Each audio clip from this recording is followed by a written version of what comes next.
Good evening and welcome to Tucker Carlson Tonight. What if someone you hated offered to pay off your mortgage, put your kids through college, or deliver a tractor trailer full of Snickers bars to your house? Well, you'd be confused at first and suspicious. Why is an enemy giving you the gift of a lifetime? But in the end, if you were smart, you would take the gift.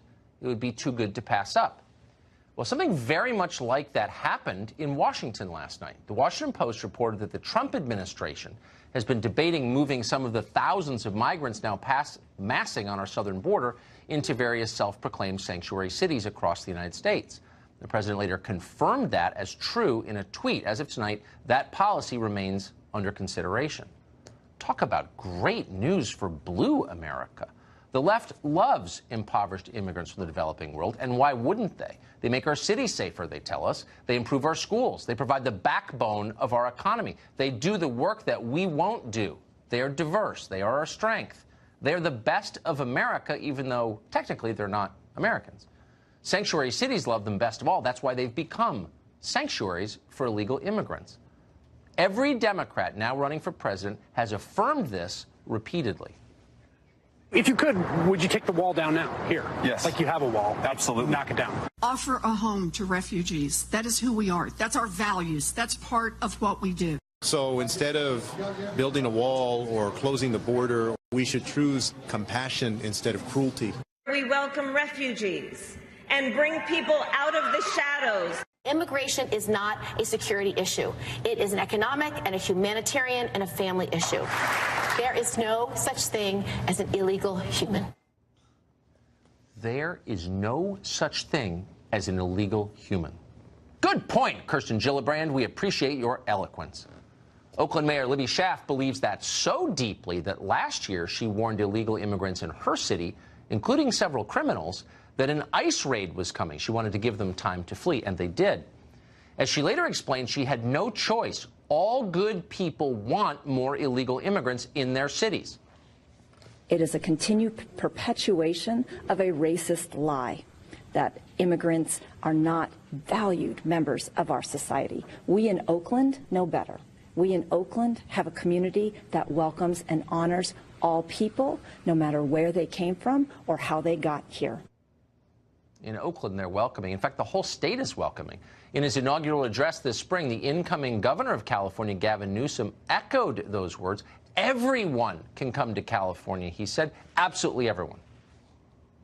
Let us build a house stronger than the coming storms, yet open to the world.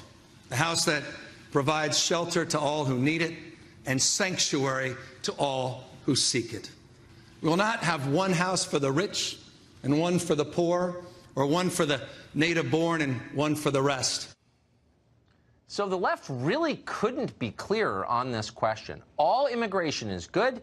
More immigration is better. There is no distinction between legal and illegal varieties of immigration. And if you disagree with any of this, you are a white nationalist. That's what they've said almost every day for the past 2 years. We've watched carefully, and so have you. And now here, completely out of the blue, comes the man they despise most in the world, Donald J. Trump, offering them the one thing they want more than anything: more immigrants, immediately, delivered right to their door at federal expense. Well, it must have been like Christmas morning. You think you're getting another pair of socks, and yet there it is, a pony, tethered to your mailbox. Holy smokes, amazing. Best day of your life. But that's not how they responded. The left wasn't happy about Trump's offer. They were shocked, and they were completely enraged. You know what this is, they said? It's dumping. Dumping, like what you do with garbage or used truck tires in the woods. The headline of Mother Jones read, Donald Trump wants to dump asylum seekers on the streets of American cities, Democratic cities. Busing people, wrote the Washington Post Greg Miller, to dump them in cities, just to punish political rivals. In the view of Harry Siegel at the Daily Beast, quote, the White House wanted to dump refugees in sanctuary cities. Siegel called that idea nasty. At the same time, almost simultaneously, as if in concert, in fact, both CNN and MSNBC ran headlines accusing the White House of wanting to dump immigrants into cities. So what's the message the left is sending us? That immigrants are trash? Something you drop off as a cruel prank, like a flaming bag of dog waste? If you wanted to defile someone's pristine city, you'd, quote, dump immigrants on it? Whoa, that sounds a little, searching for the word here, racist. A lot racist, actually, but Nancy Pelosi agrees with it, it turns out. She lives in one of these cities that might be dumped on, so she immediately issued a statement decrying it. Quote, "The extent of this administration's cynicism and cruelty cannot be overstated. Using human beings, including little children, as pawns in their warped game to perpetuate fear and demonize immigrants is despicable." But wait a second, this is getting really confusing. It doesn't seem to make sense. How can the presence of immigrants, quote, perpetuate fear? Immigrants aren't dangerous. They've told us that 1,000 times. They're safer than you are. They're amazing, much more amazing than you are. Pelosi says that a lot. So why is it bad that Trump wants to send more immigrants to San Francisco? San Francisco is a sanctuary city. It subverted federal law in the hope that more illegal immigrants would come there. And now they may be coming. But San Francisco is upset.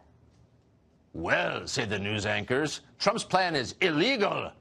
You can't just send migrants to American cities, they're telling us. There's a process. Really? Did the people of Lewiston, Maine go through that process when an entire population of Somalis was moved from a refugee camp in Kenya to their already beleaguered city? Nope, no process. Nobody asked them. The government just did it.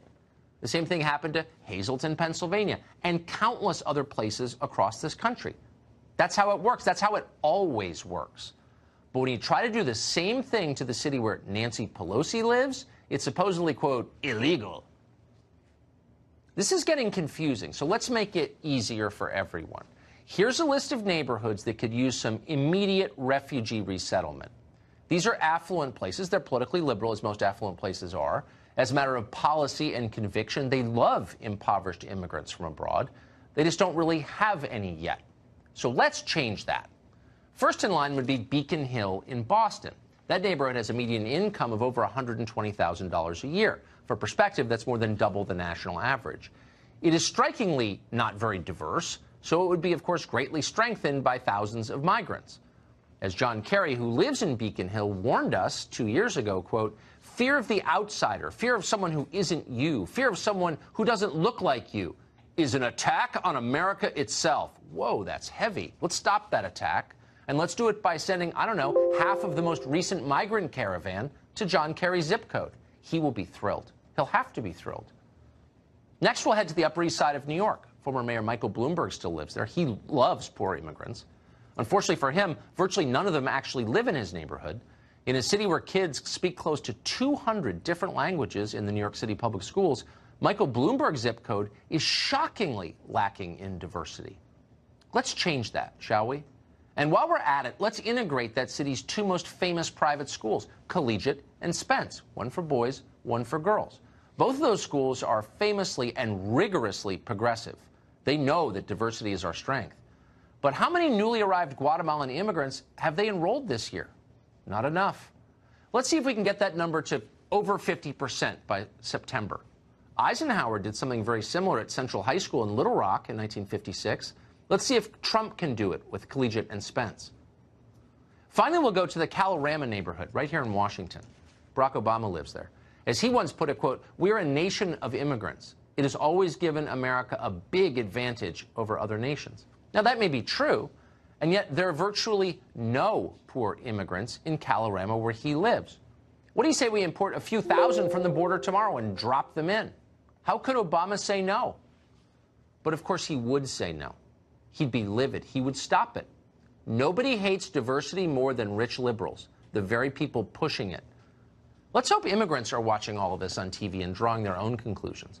The left can say endlessly that they love you, but if they don't want you in their neighborhood, if they don't want you going to school with their kids, they're lying.